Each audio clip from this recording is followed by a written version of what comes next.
Olá, boa tarde, Miguel, Aroeira. Beijo, viu, Andréia? Continua o barulho, continua o barulho. Olha lá, tem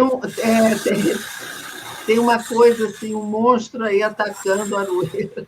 Está impossível, está impossível. Não é um ataque no Oriente Médio, é a britadeira. Não é um ataque. Não é invasão do Líbano, não é uma resposta ao Mas Irã, olha, a gente consegue ouvir bem.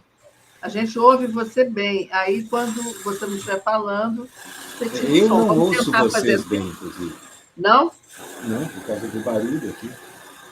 Oh, meu Deus. Eu não sei Bom, se deixa eu dar boa tarde para todo mundo que está aqui assistindo, todos e todas. Nós vamos tentar fazer... O Aroeira está ali sofrendo um ruído enorme de uma britadeira. O ataque da britadeira inimiga. O ataque da britadeira, que não veio nem do Irã. Para piorar, eles param um pouquinho para recolher o material britado, e aí, quando você acha que acabou, eles voltam novamente. Mas eu acho que acabou. Tem que acabar. Quem sabe? Está chegando perto da hora. Acho que eles não vão até mais do que às 17, mas também não dá. Eu não aguento fazer meia hora de britadeira. Não, vamos tentar. Quando eles voltarem, a gente vê como é que... Aproveitar que eles estão em silêncio, falem baixinho para não acordar a britadeira. Tá bom, uma boa ideia. E falar baixinho, mais ou menos, porque, bom, a gente tem muitos assuntos hoje também. A gente tem ali a retaliação do Irã. Só antes da gente entrar nos assuntos, eu falei com o Miguel agora há pouco, e ele falou para mim, estava indignado. Aqui é a mesma coisa, todo mundo é obra, para tudo que é lado. O mundo todo está conflagrado fazendo obra. Que horror. Ou guerra ou obra. Devia ter umas regras mais assim, rígidas em relação às obras. Barulho, né? Por exemplo, o Aroeira falou isso para a gente, que eles estão há 6 horas na britadeira. Isso, inclusive, é um mal para a saúde dos trabalhadores. Não, tem um limite do uso de britadeira, um tempo contínuo. Sei que é um pessoal que tem que trabalhar menos horas do que outros operários da construção. Eles trabalham menos horas. Não, é muito barulho. O negócio das caçambas aqui na frente de casa. Mas essa coisa da mistura... Eu brigo muito, porque eles vêm buscar 1h30 da manhã a caçamba. As cidades modernas são máquinas muito elitistas e que, na verdade, acabam forçando construções onde não deviam existir e assim por diante. Não é uma máquina bem azeitada, como se dizia antigamente, uma engenharia bem acabada. Pelo contrário, é caótica. E, entre outras coisas, isso. Um barulho infernal, mas não é a pior parte, é como a Regina lembrou. 6 horas seguidas na britadeira, isso é ilegal. Eu tenho quase certeza que isso não pode. Agora, se você complica a vida, se você reclama, por exemplo, pode ser que isso acabe prejudicando os caras que estão trabalhando. Ainda tem esse detalhe, né? Porque o empregador dá um jeito, ou então vai brigar com os caras, ou não. Você percebe? O problema é esse. Não, eu quando tenho que brigar com as caçambas aqui, eu não falo com os empregados, claro, porque a gente não tem nada a ver com isso. Eu vou falar com os responsáveis. Eu consegui fazer com que eles não viessem buscar mais 1h30 da manhã aqui, porque é um puta 1h30 da manhã, brincadeira. Não dá, mas exatamente. Então, agora eu consegui uma certa... Mas você tocou no ponto. Aqui. O mundo não respeita mais, né, Regina, como você falou, os direitos do outro. E aí a gente entra direto na nossa pauta, que é exatamente a pauta do não respeitar os direitos do outro. Eu fiquei indignado hoje aqui quando eu vi as notícias que o Irã estava atacando Israel por conta da morte dos líderes. Principalmente o líder do Hezbollah. Agora, as milhares de pessoas, as centenas de pessoas do Líbano que morreram com o ataque de Israel, ninguém vai falar mais? Não, o que eu acho que é estranho é que eu vejo, às vezes, na televisão, dizendo assim, um ataque terrorista do Irã. Um ataque de Israel nunca é um ataque terrorista. No entanto, porque ataca civis, ataca no meio de uma cidade. Hoje, eles atacaram o sul de Beirute, e mataram um líder do Hamas. Ontem, ou anteontem, foi o líder do Hezbollah, o Nasrallah, né? Que era um líder importante. Dias atrás foi. Mas para matar um, eles matam 150. Não, exatamente, mas eles têm uma informação, o que eu ouvi dizer, que eles têm muita contra-informação, porque eles têm agentes duplos provavelmente árabes ou não sei, que são agentes que se fingem de membros do Hezbollah. Sim, eles têm um sistema de espionagem eficientíssimo. Um sistema que só pode ser isso que faz com que eles saibam que, naquele determinado momento, aquele líder que tem uma segurança incrível, que é o líder do Hezbollah há anos, e que é um líder mítico do Hezbollah.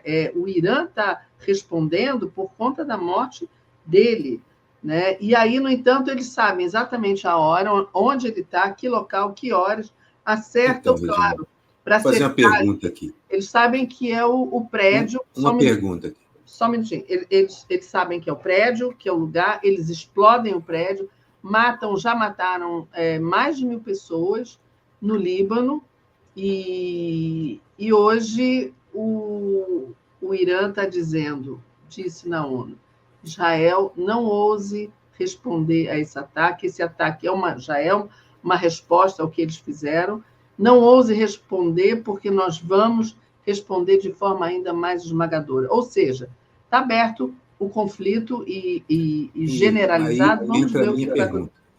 A minha pergunta é quantos, do ponto de vista estritamente da guerra, quantos cidadãos de Israel morreram do começo disso até agora, e quantos cidadãos de países árabes e da Palestina morreram até agora? Então, Israel morreram aqueles do ataque, do dia 7 de outubro. E poucos mais. Mais. Eu vi uma conta de que morreram 600 soldados durante o genocídio, os ataques. 600 soldados israelenses para... Quantos foram, Regina? 35 mil? Quantas 40 mil pessoas. 40 mil em Gaza. 40 mil só em Gaza, mais de 40 mil agora, né?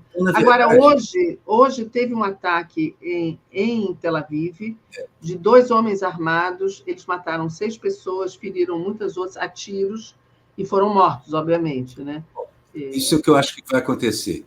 A resposta que machuca Israel vai machucar a Europa, vai machucar os Estados Unidos, vai machucar gente pelo planeta como um todo, porque a resposta vai ser essa. Exatamente. A resposta vai ser essa. Basicamente, os mísseis... Eu acho assim, a retórica da guerra me deixa boquiaberto. Irã, então, diz assim, e que Israel não ouse retrucar. Como assim? É lógico que Israel vai retrucar. É óbvio que vai. É óbvio que vai, e é óbvio que o Irã vai retrucar também, e aí você tem aquela escalada lenta e gradual. Uma guerra que pode se tornar maior. Por isso que eu brinquei no nosso grupo lá, se estava... Então, você falou, começou o ataque do Irã, eu pensei assim, começou o quê? A Terceira Guerra Mundial? Porque se for essa, eu tenho a impressão que os historiadores vão colocar um pouco antes de hoje. Eu acho que essa guerra começou, provavelmente, um pouquinho antes dos incidentes que levaram à invasão de Gaza. Talvez seja colocado, a pontuação disso seja colocada na guerra da Ucrânia, porque se essa crescer, uma escalada real, a da Ucrânia escala também. É o que eu vejo analistas do mundo dizendo. Como começou a Segunda Guerra, a gente pode lembrar da invasão da Polônia, e como as coisas... Então, eu acho que você tem razão, eu acho que já começou, e agora tudo depende dos Estados Unidos. Que tipo de apoio eles vão dar a Israel? Que tipo... porque se eles pararem... eleição, exatamente. Se eles disserem, olha, acabou o dinheiro, acabaram os armamentos, vamos parar, a Israel não vai ter como prosseguir nessa linha. Israel não tem munição, armamento, não tem como. Não tem nem comida direito para prosseguir com isso. Se a América parar de fornecer. Exatamente. E eu acho que esse ataque do Irã hoje, só para terminar aqui o pensamento, esse ataque do Irã, foram quase 200 mísseis que eles são mísseis, o que eu li aqui? Balísticos. Né? Sabe o que significa, Miguel? Que é um míssil que você atira e ele segue a tal da curva balística. Exatamente. São mísseis hipersônicos. Eles levam... Isso é diferente, isso não é balístico, não. Eu ouvi que são mísseis hipersônicos, eles levam 7 minutos do Irã até o alvo de Israel. São teleguiados. O Irã diz que 80% atingiram o alvo. Claro que Israel disse que quase todos foram interceptados. Então, agora tem esse jogo também das informações. A agência iraniana Shafaqna disse que mais de 20 caças israelenses F-35 foram destruídos, de quinta geração, como resultado desse ataque. Outras pessoas já dizem que atingiram também a Universidade de Tel Aviv. A gente vai sabendo aos poucos. O que eu acho que está acontecendo, que aconteceu hoje, é que o Irã está mandando esses mísseis até para desgastar a defesa antiaérea israelense. Eles realmente, o domo de ferro atinge quase todos os mísseis, mas chega uma hora que também não vai ter tanto míssil antiaéreo assim. Então, eu acho que uma primeira...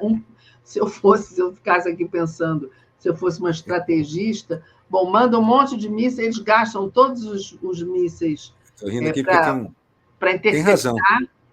E aí a gente faz uma segunda rodada. Eu queria falar uma coisa. Eu queria falar uma coisa aqui, só das imagens que eu estou vendo, muito que eu não tinha visto ainda nos outros ataques e tudo, muito míssil atingindo o solo e muita explosão. Isso é em Israel, porque são os mísseis que são mandados do Irã. O que aconteceu com essas regiões que foram atingidas? Porque é tudo longe, mas você vê o míssil caindo. São estratégicas, provavelmente aeroporto. E a explosão.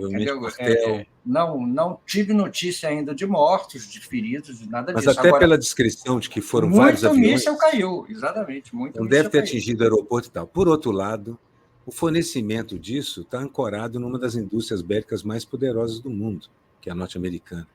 Os americanos repõem esse equipamento até as eleições. A questão é, existe uma eleição em curso nos Estados Unidos e nenhum dos dois candidatos quer prometer nada, porque ele quer primeiro tomar o pulso da própria sociedade americana em relação a isso. Depois das eleições... E acho que é talvez por isso também que o Netanyahu está forçando a escalada agora para criar um casus belli que os americanos não possam sair depois. Então, a sensação que eu tenho é que esse jogo de levar o mundo para uma guerra mundial é apenas para um cara feito Netanyahu permanecer no poder.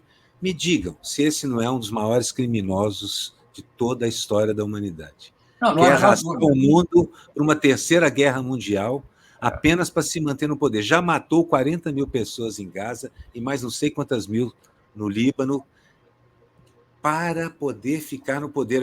Eu quero frisar isso, porque no caso dele é explícito. Você pode dizer, isso todos eles são assim, calma. Nem todos eles aparentam ser assim. Todos eles dão razões de Estado ou têm justificativas monumentais. Nesse caso, você tem justificativas escritas na Bíblia, no Velho Testamento e a necessidade de ficar. E ele está cada vez mais bíblico. O Netanyahu, o discurso dele na ONU foi totalmente bíblico, entendeu? Foi totalmente apelando aos deuses, a como faz a direita. Só completar meu raciocínio. Aonde apertar para a gente parar essa estupidez? É nos Estados Unidos. Mas os Estados Unidos, a única coisa que pode fazer isso é depois das eleições, exatamente. Depois das eleições, a opinião pública começar a apertar até o vencedor ali ser obrigado, que eu espero que seja Kamala, pode ser que aí, obrigado a recuar. Porque, nesse caso, atualmente, eu acho impossível a gente conseguir parar essa escalada antes das eleições americanas. Vem logo a eleição para poder ter um terreno.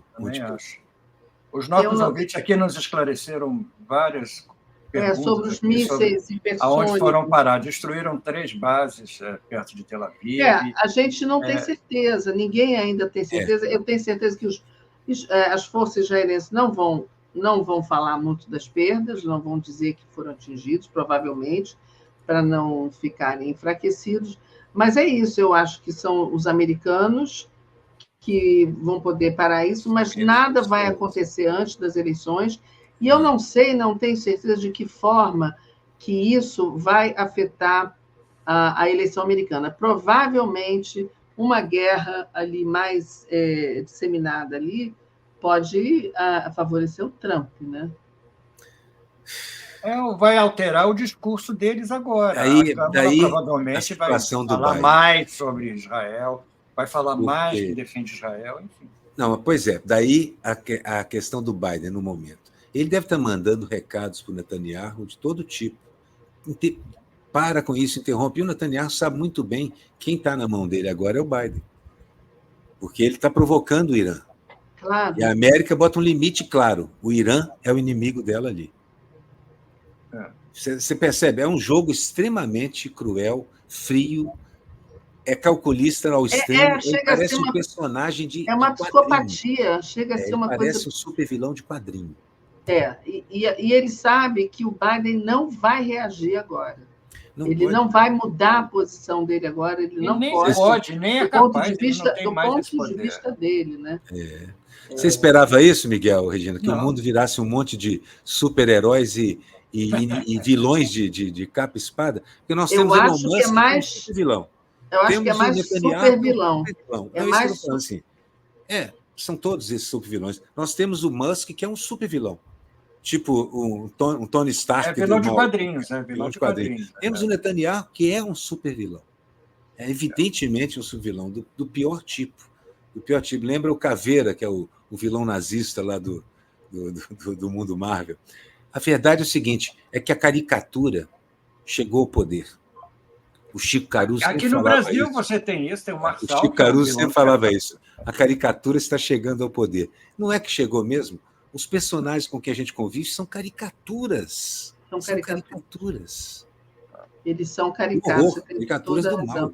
Mas as pessoas que morrem não, né? São reais. Entendeu? Não, mas você vê essa coisa da caricatura, você vê, se você fosse inventar um personagem como Netanyahu em um filme de boa qualidade, já não seria de boa qualidade, porque você não acreditaria. Óbvio demais, óbvio demais. Óbvio demais, e ele, assim, ele realmente é tão arrogante e está tão preocupado com a sobrevivência dele próprio, que ele vai e fala na ONU de um novo mapa do Oriente Médio, ele fala o que ele quer, ele ataca quem ele quer, quando ele é chamado para negociar o cessar-fogo, ele nem responde, ele não acata nenhuma ordem, digamos assim, da ONU, ele não se submete a nenhum regulamento, nada. Então, seria um filme de quinta categoria, porque mas ele usa o que o Miguel falou. Líder não existe. O Velho Testamento, e ele usa isso no sentido messiânico. Primeiro, o que ele diz para o seu povo, o que ele diz para os cidadãos israelenses, nós, judeus, somos perseguidos desde sempre e agora nós vamos ficar isolados no mundo contra as forças do mal. E isso cola, porque há uma tradição de que isso aconteça, etc, etc. E acrescenta a isso a retórica. Nós estamos de novo diante da muralha de Jericó, nós estamos de novo nós somos de novo Davi, nós somos de novo Saul. Gente, esse horror dessa retórica, muitas vezes eu converso com o Ricardo Newton e ele sempre levanta essa questão. Assim, a retórica que está nesses livros da Bíblia, especialmente o Velho Testamento, ela é venenosa de per si. Só a retórica já é venenosa, quanto mais o conteúdo que está ali. Começo a achar que ele tem razão. E a má-fé pior que o Netanyahu usa é explorar a credibilidade, a crença do povo, explorar a aceitação do povo de Israel, a credulidade, porque o povo de Israel vai fazer o quê? Vai tirar ele do poder agora, no meio de uma guerra? Estão com medo, sim. No fundo, você olha em volta, assim, todo mundo nos detesta. Há motivos, mas... É um crime tremendo. Olha, eu não sei qual é a reação dos israelenses, da população, porque eu acabei de ver uma entrevista na televisão de uma mulher que mora, se eu não me engano, no norte de Israel, e ela, na hora de comentar, ela disse assim, a gente vem sendo sistematicamente atacados pelo Hezbollah, nós fomos atacados no sul de Israel pelo Hamas, né? Aí lembra toda aquela história que foi horrível mesmo no sul, e ela não menciona em nenhum momento a vingança de Israel contra os palestinos indiscriminadamente, matando mais de 40 mil pessoas, matando indiscriminadamente crianças e civis no Líbano. Então, eu não sei se eles também são alimentados por um tipo de fake news. De fake news, não, mas assim, olha, estamos fazendo isso porque estamos sendo sistemáticos. É a nossa sobrevivência. Regina, olha em volta. Se aqui no Brasil eles usam o comunismo, um negócio absolutamente distante da nossa realidade para assustar as pessoas, imagina um míssil ou dois caindo mesmo na sua cabeça. É verdade. Então, assim, você pode pegar um míssil que cai perto de sua casa e transformar aquilo num ataque selvagem, sangrento, que mostra a maldade do outro e precisa de retaliação. E ele usa essa retórica, o Netanyahu. Temos que retaliar, porque a única forma de ficarmos em segurança é a segurança total. Uma frase que eu vi outro dia, que eu vi ontem num comentário, que eu achei pertinentíssimo, eu até comentei no comentário, que é o seguinte, um professor comentando, Israel quer a segurança absoluta. E para conseguir a segurança absoluta, eles estão criando a insegurança absoluta na região. Não é possível haver segurança para nenhum outro lugar. Eu achei essa frase uma formulação perfeita da situação que nós estamos diante. E explica mesmo por que Israel está comprando esse conto de fadas da segurança absoluta e vai ser destruído junto. É impossível, acho que as pessoas não compreendem o que acontece numa guerra. Ninguém vence uma guerra, ora essa. Só quem não está participando dela, os empresários bilionários, é que vencem guerras. É a mesma teoria que a direita usa em relação ao uso de armas, entendeu? Você, para se defender, precisa liberar a posse e o uso de armas, entendeu? Então, você só vai ser uma pessoa livre e segura se você tiver uma arma em casa. É a mesma coisa que os americanos usam. O Netanyahu está vendendo a ideia de matar todo mundo em volta. É a única forma ele já falou num novo mapa do Oriente Médio. Ele mostrou o novo mapa. Ele mostrou esse mapa na ONU. É um mapa onde não existe Gaza, onde passa o canal, o gasoduto do gás que tem em Gaza. Está vendendo essa ideia para eles. Direto para a Europa, quer dizer, tentando, né, botar aquele citãozinho nos olhos dos europeus. Se você fosse um presidente europeu, você compraria a ideia de que aquela região vai ficar segura e calma? Você pode passar um oleoduto no meio? Acabei de ver aqui, os tanques israelenses invadem o sul do Líbano. Desde manhã que eles estão entrando. Vocês comprariam essa ideia, gente, de que é possível criar uma região de segurança total para você passar um barril de óleo? Quer dizer, passar um oleoduto no meio? Não, e a ideia de 2 estados agora está cada vez mais distante. Né? É uma situação geopolítica ridícula. Porque ele tentando vender aquele conto de fadas, aquele golpe na ONU, ninguém com juízo compra essa ideia de que aquilo pode ser uma região segura onde você passa um oleoduto. A verdade é que, quer dizer, como temos os Estados Unidos têm o Irã como inimigo há muito tempo. Os americanos patrocinaram, de uma certa forma, a guerra Irã-Iraque, que durou 10 anos, e os americanos fornecendo armas e ajudando os iraquianos. Tempos depois, os americanos invadem, bombardeiam o Iraque.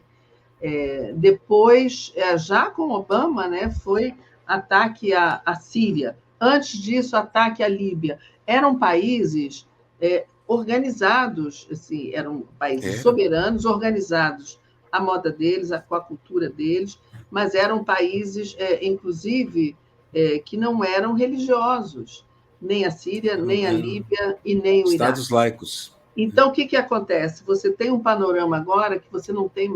E eram países fortes, né? Então, os americanos conseguiram destruir o Iraque, a Líbia... Né? O Iraque duas vezes. Bush pai e Bush filho. A Líbia daquela forma que a gente viu, aquele assassinato horroroso do Gaddafi na frente do mundo. E o Gaddafi... Na frente do mundo todo. Na frente do mundo todo. Claro. Então, isso foi mais ou menos sentando as bases para um domínio, para enfraquecer esses países que se oporiam, né, como é que se diz? A um poder americano na região, e sobrou Israel ali para manter essa geopolítica, digamos assim, onde você tem um país plantado ali com todo o apoio americano, mas você não conseguiu destruir o Irã. Não, então, e eu acho que Israel manipulou os Estados Unidos. Não, eu acho que a manipulação ali é dupla. Né? É dupla, mas Israel se aproveitou muito bem. Criou uma situação de estabilidade que virou um problemão para os Estados Unidos. Agora virou. Os americanos meio que perderam o controle. Né? Perderam o controle. Exatamente. É uma situação geopolítica criada por um ego monumental, por um sujeito que se considera messiânico, e a gente está vendo cada vez mais desse tipo de gente pululando pelas políticas mundiais. O problema que eu vejo é isso, é esse monte de messias ensandecido ocupando espaços de poder real, onde você dispara armas, mísseis e pode apertar botões atômicos. Isso aí é o grande perigo no momento, é o megalômano em posição de poder. Vale para botões atômicos e vale para bilhões de dólares, porque a gente encontra no meio dos big magnatas, os donos do planeta, o mesmo tipo de personalidade doentia, psicopática, que não se detém diante de nada, que não suporta ser contrariado. É visível e talvez sustentado pelo mesmo tipo de crença, né? Tanto as religiosas quanto as tecnológicas, entendeu? São crenças que você não tem mais o hábito de colocar em questão. Se não é pastor, é coach. Exatamente. Se não é pastor, é coach. Às vezes é as duas coisas. Às vezes é as duas coisas. Agora, que horror, gente, que horror. Mas tudo bem, vamos manter o otimismo. Vai lá, Regina. No otimismo, não sei, está difícil, mas eu queria saber o que vocês acham, por exemplo, a gente viu a reunião da Assembleia Geral da ONU, a gente viu, eu pelo menos assisti a fala do rei da Jordânia, que ele tem uma fala absolutamente a favor da Palestina e contra os ataques de Israel, mas, na prática, a Jordânia se comporta de outra forma, né? Eu vi também a fala do Netanyahu, vi a fala do chanceler russo, e todo mundo criticando a ONU. Principalmente o Lula fez uma crítica muito, muito séria à ONU. Melhor discurso. Né? Foi um excelente discurso, e pedindo a reformulação. Eu não sei se chegou, porque a ONU esteve envolvida nisso tudo, na criação de Israel, na não criação da Palestina. Na não criação da Palestina, quer dizer, ficou aquela promessa que nunca aconteceu. O que vai acontecer com a ONU? Vocês acreditam ainda em algum tipo de poder que a ONU possa ter em relação a mediar esses conflitos, ou isso já era? Vai lá, Miguel.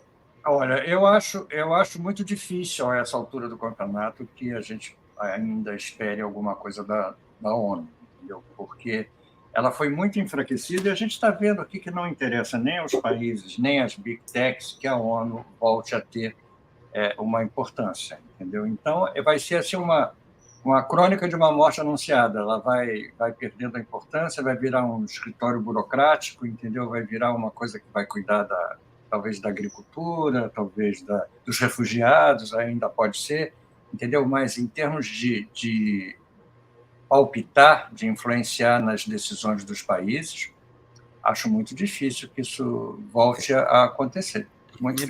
Minha preocupação é que, da forma como as organizações mundiais, as ligas terminam, sempre é uma guerra. Me incomoda muito olhar para a história e ver que toda vez que você tem... Depois de algum tempo, ela perde, e o novo rearranjo do poder, e é por isso que ela perde representatividade, ela exige um novo rearranjo, o planeta exige, e geralmente ele se dá através de uma guerra. Qual que é o problema? É que nós temos o resultado da Segunda Guerra Mundial refletido no maior órgão decisório da ONU. É quem tem poder real de fazer alguma coisa, quem veta, que é o Conselho de Segurança. O Brasil é membro, de vez em quando está lá, de vez em quando não está. Mas nem o Conselho de Segurança manda mais. Não, nem no momento, o Conselho de Segurança vai travar tudo. Todas as ações da ONU são travadas no mundo bipolar. Os Estados Unidos têm poder de veto. Então e a mesma coisa, a Rússia tem poder de veto, então veta-se. A China tem poder de veto, veta-se. Então, para conseguir representatividade, geralmente, depois de uma guerra, você, na reconstrução, você faz nova assembleia. Mas acho que a gente precisa evitar essa guerra. Eu espero que o tal do Sul Global, que BRICS e outras coisas, não funcionem como apenas o outro polo de um mundo bipolar. Porque o importante é não cair nessa armadilha. Mundo bipolar a gente já tem um e não funciona. O que se quer é um mundo multipolar. Multipolar, mas há uma armadilha permanente. Inclusive é o discurso dos BRICS. Por quê? A gente olha para o BRICS e de vez em quando me dá um certo nó na garganta, porque eu vejo de tudo ali. Tem de ditadura cabeluda, tem de um montão de países realmente não compreenderam. Mas a ONU é a mesma coisa. Sim, não estou comparando. Estou dizendo o seguinte: para oferecer uma alternativa melhor, nós estamos tendo que lidar com uma realidade extremamente complicada e ainda herança de um mundo bipolar. Porque, veja bem, o fato de estar todo esse pessoal embutido numa única barca, numa única embarcação, é sinal de que essa arca aí ainda está muito... Quem não é o outro lado vem para cá. A gente precisava de um mundo bipolar na prática. O Brasil é um dos poucos países que realmente consegue transitar de um polo para o outro. Ou seja, se existe algo não bipolar no mundo hoje em dia, é a diplomacia brasileira. E eu tenho a sensação, a conversa, os discursos na ONU, os últimos pronunciamentos do Lula caminham na direção de algo até mais amplo do que os BRICS. Seria uma outra, aí sim, um mundo multipolar. Eu até comentei isso outro dia também com um amigo.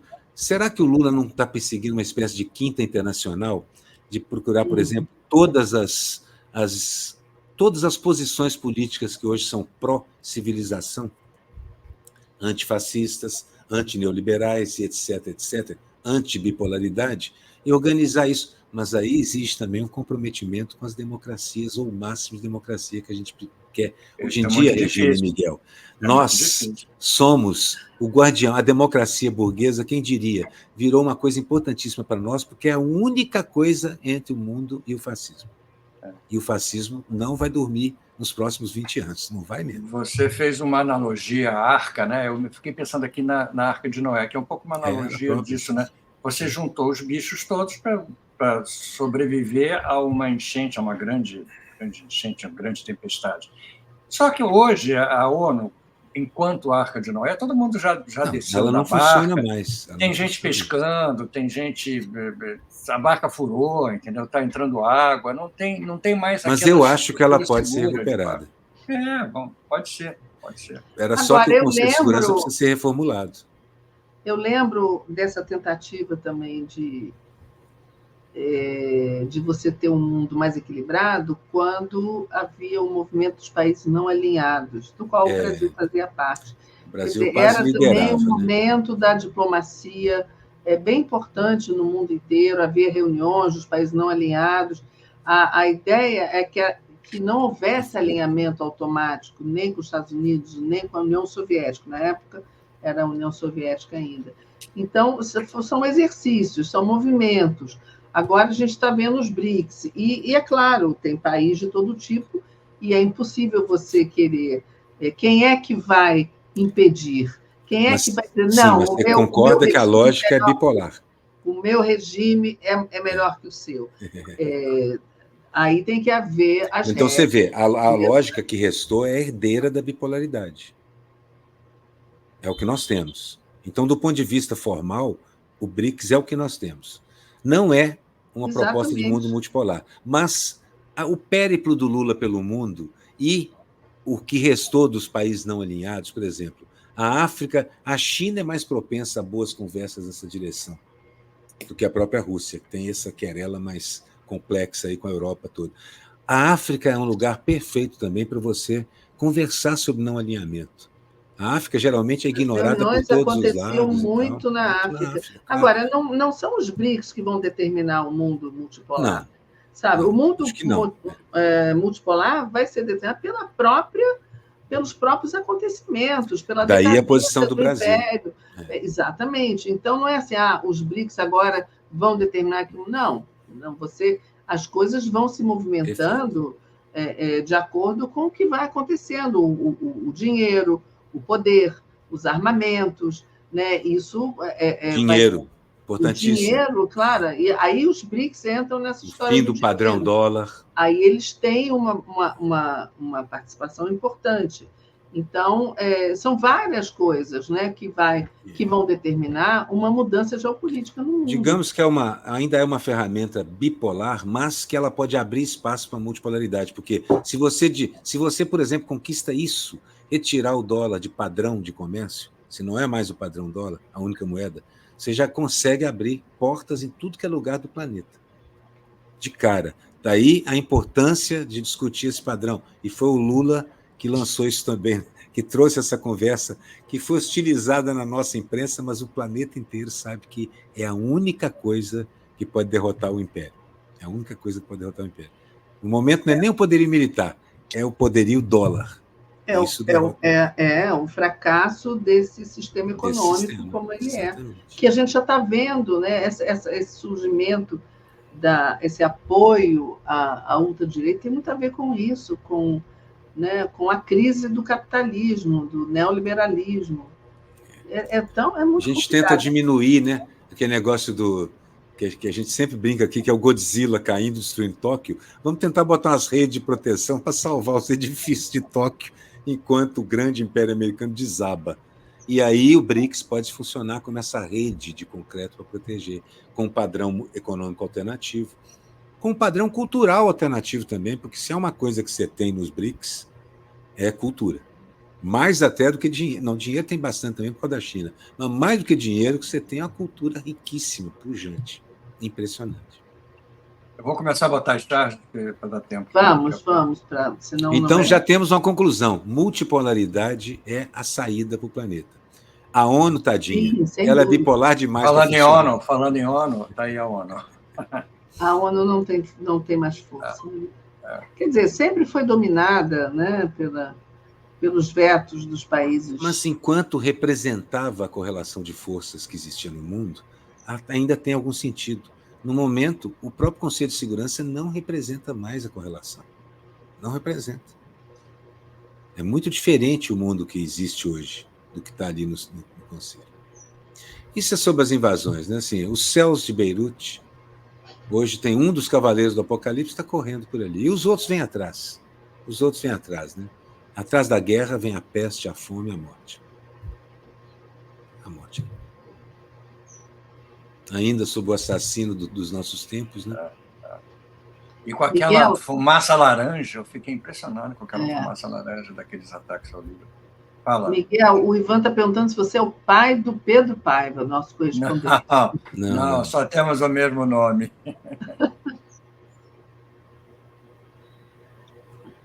Esse é o discurso do Netanyahu. Esse é o discurso do Netanyahu na ONU. E o Biden segurando ali O Biden é um municiador. Literalmente é o que o Biden é. O Biden segura. Isso tem esse nome, municiador, né? Você segura aquela corrente de balas ali, que vai se arrastando para ela não embolar e vai para ajudar o ataque. Sem parar. Muito bom. Esse é um cartoon que eu gosto, assim, porque ele representa bem a situação real do planeta hoje. Né? Essa aqui eu não publiquei, não. Eu fiz, mas não publiquei quando o Marçal falou aquela besteira da não bota mulher inteligente. É que hoje em dia, igual tem aquele negócio de rótulo de inteligência artificial, tem que botar também do lado. Contém ironia, porque senão caem bombardeando você. Mas eu vi uma, eu não publiquei. Eu vi uma charge, eu não sei de quem foi, mas na Folha o cara dizendo assim: e machista vota em machista, é burro.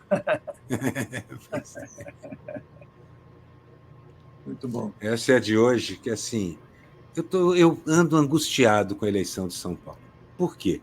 Porque para mal dos meus pecados, o Marçal, embora o Boulos esteja distante, em algumas pesquisas nem tão distante assim. Então, de vez em quando, eu acordo de noite suando, apavorado, pensando num segundo turno entre Nunes e Marçal. Eu estou com pouca esperança, porque... Também tenho esperança, mas não consigo evitar os pesadelos. Mas, olha, é difícil se você for calcular friamente, né? Se Boulos for para o segundo turno com o Nunes, os votos do Marçal não vão para o Boulos. Não para o Nunes. A maioria certamente vai para o Nunes. Os votos As pesquisas mostram isso. Mas eu não sei, eu tenho... Não, mas é porque pode ser pior, gente. Quando eu digo assim, uma coisa é o Boulos perder no segundo turno, e eu acho que ele perderia do Nunes. Uma coisa por causa dessa, por causa dessa, mas outra coisa é ficar de fora, porque dois idiotas consumados vão disputar. Isso é uma angústia moral monumental, e por isso que eu fiz a pergunta, falando sério, como foi que chegamos a esse ponto? São Paulo, que já teve alguns dos melhores prefeitos que o país já teve. Eles, grandes políticos, mesmo conservadores. Grandes políticos, mesmo conservadores. Olha que horror! Que horror, gente. Então, São Paulo é uma espécie de como se fosse o paralelo com a geopolítica. O Oriente Médio hoje é um horror inacreditável perceber que chegamos a esse ponto, e São Paulo é um horror inacreditável perceber que a política chegou a esse ponto.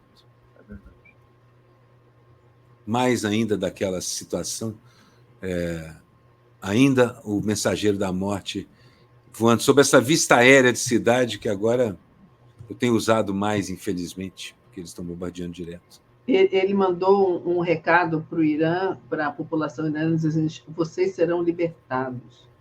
Meu Deus do céu. Meu Deus. É um delírio. Libertados, né? Do fardo da vida, né? Libertados do fardo da vida. Do governo iraniano. Né? Mas é do fardo da vida. É verdade.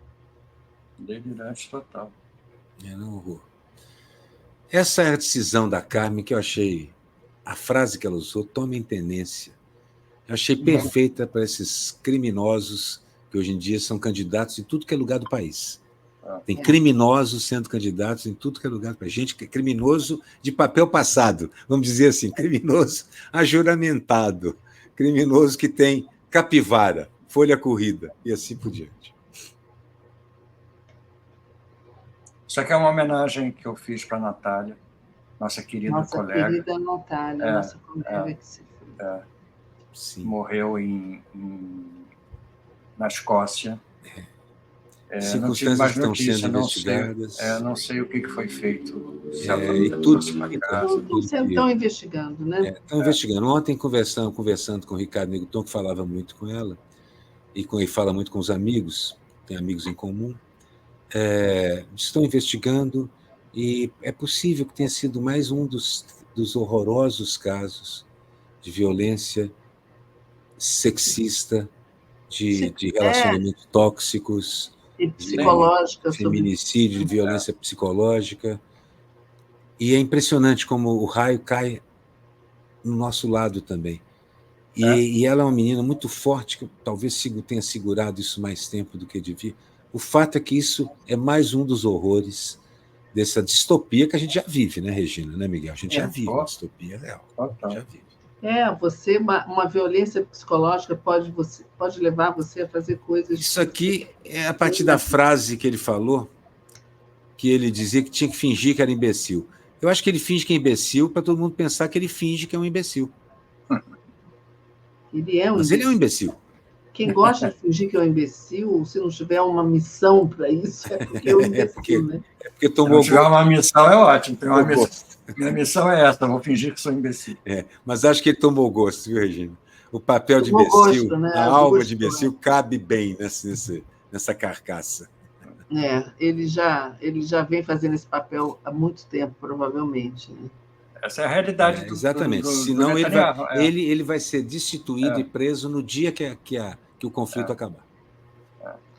Por isso que ele não quer que acabe, gente. Isso a gente sabe. Agora, eu tinha visto, tinha lido em algum lugar que a Síria havia sido atacada também com um míssil. Não, eu até procurei e não achei. Eu li e depois não vi mais, então não sei. E o Iêmen também. Aí, antes de você fazer o seu anúncio, queria só saudar a nova presidente do México, Cláudia Sheinbaum. Fantástico. Primeira mulher a assumir a presidência. E que mulher, né? E que mulher. Eu vi a Márcia falando um pouquinho antes da gente entrar. Aliás, a Márcia, tão calma para explicar as coisas, né? Eu fico ouvindo ela falando. Engasguei, desculpa. Eu fico ouvindo ela falando as coisas de uma lógica perfeita e tal. E ela comenta que o México é um país muito machista, embora seja progressista por herança. Afinal, Zapata ganhou. A Revolução Mexicana aconteceu, né? Então, ele é progressista por herança, mas é um lugar que trouxe a Península Ibérica e seu machismo na essência, né? Carregadaça lá para a região. E assim mesmo, é um lugar de mulheres que chutam o balde o tempo inteiro. Mas também, a Márcia comentou isso, que a própria Frida, uma das mulheres mais simbólicas do México, sofreu muita violência num relacionamento tóxico, machista e sexista. Isso dá um programa inteiro para a gente falar sobre isso. Mas uma atitude que eu achei muito interessante, já fazendo a diferença da Cláudia, é essa carta que o Lopes Obrador mandou para o rei da Espanha, pedindo que ele reconhecesse a violência contra os nativos no México, toda a matança da Espanha em nome da igreja, aquelas coisas todas que a gente sabe, e ele não respondeu, né? O rei espanhol não respondeu, e por conta disso a Cláudia não convidou, a Espanha não mandou um representante porque não foi convidada. Exatamente. Eu acho claro que não, a festa não é dela. Achei uma atitude. Gostei da atitude perfeita dela. Perfeito. Se a Espanha não se adequa à realidade moderna, que é reconhecer o que fez, países no mundo inteiro têm reconhecido os crimes que cometeram. Então a Espanha, por que isso, gente? Por que a Espanha precisa de bancar a durona nisso? Não precisa. Talvez porque tenha sido extremamente criminosa, né? Vamos ser realistas. Claro, nenhum país imperialista dá para livrar a cara deles, claro que não. Genocídio mas a Espanha, total. em particular, genocídio total. Essa aqui foi colocada no meio aqui, mas amanhã vai acontecer isso, né? O avião vai partir lá para... Ele parte amanhã, já está certo? Parte amanhã, o primeiro, parte amanhã, para resgatar os 3 mil brasileiros no Oriente Médio. O Líbano é um lugar onde tem muito Brasil e vice-versa, porque é uma migração monumental de décadas, de século, mais de século. Na minha família, na geração do meu avô e na geração dos meus pais, eu tenho vários primos de origem libanesa. Gente que se casou aqui na minha família e vice-versa. Então tinha o tio Mamed, por exemplo, que era o Ourives. Eu vivia lá na banca dele, vendo ele lapidar pedra e tal, construir essas coisas. O Líbano está muito presente no Brasil. O Brasil é um país de alma libanesa de muitas maneiras diferentes. Certamente é o país no mundo que tem maior número de libaneses. Hoje em dia há muitos na Europa, na Itália e tal. Mas aqui tem muito ainda. Mas eu acho que o Brasil tem mais. O Brasil é o... Eu até vi um quadro engraçado que são 3 humoristas italianos discutindo na cerca com 3 libaneses, e aquelas coisas bem características da cultura, e discutindo. Aí um morador vizinho alemão entra na discussão, os dois, tanto libanês quanto italiano, passam a brigar com o alemão e depois se cumprimentam e tal, porque as almas são muito parecidas, aquela coisa de falar com as mãos, de falar. Minha família era assim também, cheio disso. Mas é uma tristeza o que está acontecendo com o Líbano, uma tristeza que está acontecendo no Oriente Médio todo, claro, entendeu? Mas é uma tristeza. O Líbano, que passou por uma guerra recentemente, estava reconstruindo tudo, e agora Israel vai, ataca, mata, e ninguém fala, a imprensa não fala. A América, disso. Porque o mundo árabe tem sido destruído. O próprio Iraque foi destruído 2 vezes, o Irã, o Afeganistão, o mundo naquela região, a Líbia, assim, o mundo naquela região. Sim, os americanos não dão paz de forma nenhuma, você não consegue... Eu escrevi um conto sobre uma menina árabe contando os mísseis que passavam por cima da cabeça dela e eu atingi o lugar onde o irmão dela, que era soldado, estava. Isso há 30 anos... Não, há 40 anos, gente, que eu escrevi esse conto. Esse conto eu publicava no Jornal do Belo Horizonte. E nós estamos vendo isso. Nesses 40 anos, nós vimos isso acontecer 15, 20 vezes. Os mísseis passando por cima de uma menina árabe indo atingir o irmão ou a irmã dela que estão na linha de frente. É um absurdo, gente. Olha só, temos a honra de ter aqui entre os comentaristas a Sara Góes. Sara, que estava ontem também. Sara, querida. Beijo para a Sara. Vê se você me reconhece agora. A Sara disse que eu sem óculos não sou eu. É o efeito Clark Kent. Um beijinho para ela. E chegamos aqui no nosso final, né? Querida Sara. Muito bom. Gente, espero que nós cobrimos a pauta toda, afinal de contas, né? Espero que amanhã tenhamos melhores notícias, acho difícil, mas enfim. Vamos ver o que vai acontecer. Vamos manter a esperança, se não der para manter o otimismo. É isso aí. Olha aqui, olha a Sara dizendo aqui, quem é que está ao lado do Miguel e da Regina? Quem é esse? Aqui sou eu, Sara. É segredo, é um mistério, a gente não vai te contar, Sara. Sara, sou eu. É o efeito Clark Kent. É o nosso novo comentarista. Você tira o óculos, Ele é novato aqui no canal. Beijinho, Sara. Beijinho. Beijo, Sara. Beijo para todos que acompanharam, todos e todas que acompanharam a gente aqui, fizeram companhia para nós. E eu vou sair correndo para tocar, não fiz nem o jabá hoje. Vai sair, ele vou não lá fez jabá, Deza, mas todo mundo já sabe que ele vai tocar hoje. Onde que é hoje? Hoje é no Flamengo, no Deza Botequim, na Travessa dos Tamoios, 32. Daqui a pouquinho começamos.